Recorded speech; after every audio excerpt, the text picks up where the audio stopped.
Jangan lupa tekan tombol subscribe dan lonceng. Terima kasih.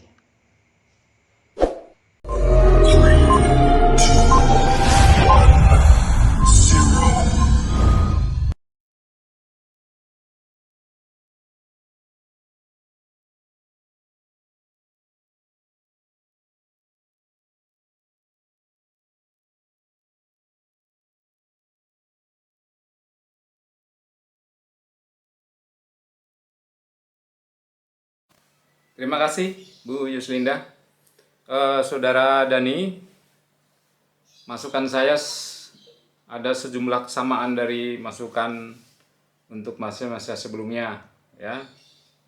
Yang pertama, judul-judul tabel.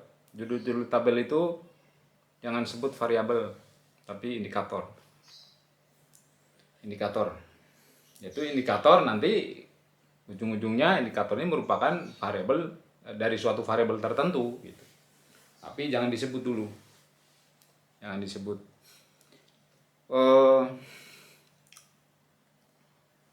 Logika berpikirnya masih belum dikembangkan ini. Logika berpikir untuk menentukan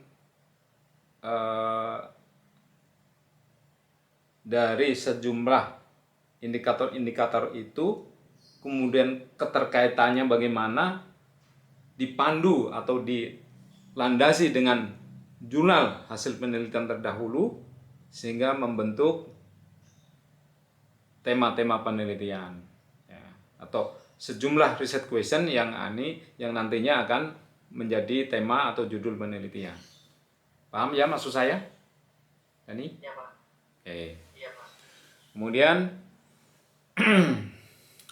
sekalipun di dalam latar belakang masalah ini atau di bab 1 ini tidak disebutkan atau tidak di dalam subbab dalam panduan penulisan skripsi ini mungkin tidak ada identifikasi masalah, tetapi Anda sedikit uraikan ya. Indikator ini, indikator ini, indikator ini terkait dengan variabel ini. Indikator ini terkait dengan variabel ini. Nah, sehingga nanti Anda baru mengkaitkan keterkaitan antar variabel itu yang membentuk tema atau judul penelitian itu. Ya, baru masuk rumusan masalah. Oke. Kemudian di bab 2 diperkaya, tapi setidaknya untuk nanti sambil jalan, setidaknya untuk bab 2 ini variabel, definisi variabel,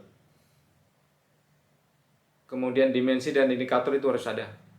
Karena ini yang akan digunakan untuk menyusun operasionalisasi variabel. Jadilah buku yang terbaru, tapi yang jauh lebih penting, buku itu relevan. Buku itu relevan dengan daya tarikmu. Maksudnya daya tarik tempat penelitianmu olehmu. Atau minat gitu ya. Minatmu dari sudut pandang mana? Karena bisa saja setiap peneliti itu akan berbeda minatnya. Sebagai contoh, misalkan saya melihat sebuah pintu ruangan itu, saya melihat dari perspektif fungsinya. Bahwa pintu ruangan ini berfungsi untuk keluar masuk. Tapi menurut Dani bisa saja bukan dari sisi fungsinya, tetapi dari sisi artistiknya. Pintu ini berbentuk persegi panjang, berdiri, gitu ya, atau agak lonjong sedikit dan lain sebagainya. Ada juga mungkin peneliti melihat dari sisi yang lain lagi. Misalkan pintu itu terbuat dari aluminium, atau terbuat dari kayu, atau terbuat dari cor beton misalkan.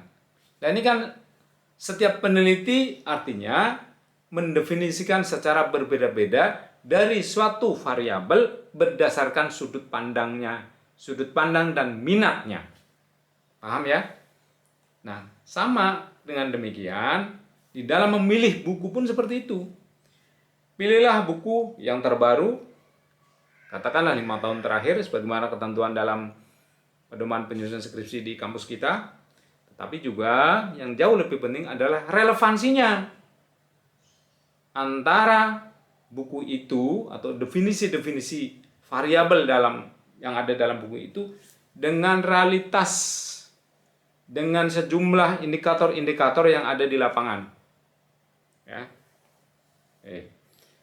Kemudian nanti sambil jalan pengembangan tentang tinjauan teori itu mengenai, katakanlah, supaya di dalam mengkaitkan atau keterkaitan antar variabel itu lebih kuat lagi, ya tulis saja, uraikan tentang faktor-faktor yang mempengaruhi variabel X misalkan, faktor-faktor yang mempengaruhi variabel Y.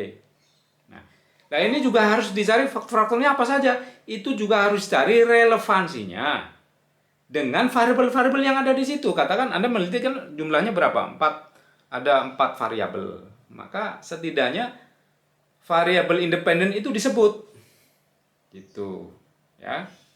Sehingga di dalam mencari atau di dalam mengkompilasi, di dalam mengumpulkan sejumlah teori dari buku maupun dari jurnal itu benar-benar memang yang Anda butuhkan untuk membahas. Jangan sampai Anda menulis teori dalam tinjauan pustaka, dalam tinjauan teori di bab 2 ini sama sekali nggak diperlukan untuk membahas. Ya. Itu yang paling penting. Kemudian usahakan ini variabel ada beberapa yang masih pakai kata dan. Indikator. Ya, indikator yang masih pakai kata dan. Kalau indikator itu sudah satuan terkecil, sudah nggak bisa dipecah lagi. Jadi nggak pakai dan. Kalau masih pakai dan itu masih dimensi. Sesungguhnya ini satu hal juga, bahwa ketika nanti Anda menemukan, saking sulitnya misalkan di tinjauan teori itu ada variabel tapi langsung indikator, nggak masalah. Artinya dari variabel ini disupply, dipecah-pecah, udah menjadi satu kesatuan tersendiri yang sudah tidak bisa dipecah lagi, sehingga itu langsung indikator. Itu boleh. Jadi tidak harus ada dimensi. Tapi kalau masih dimensi pasti harus dipecah lagi menjadi indikator supaya bisa diukur variasi sifat dan nilainya. Gitu. Kemudian saya tanya, ini populasinya berapa?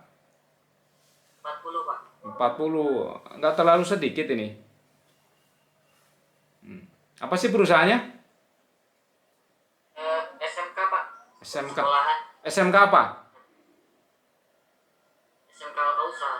Al-Kausar, SMK. Nah, sekolah yang di bawah naungan Al-Kausar ini ada berapa di samping SMK?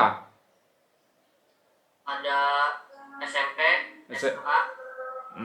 Ini populasinya guru toh? Iya, guru. Itu antara SMP, SMA, SMK, itu satu lokasi nggak sekolahnya? Iya, Pak, kebetulan satu lokasi.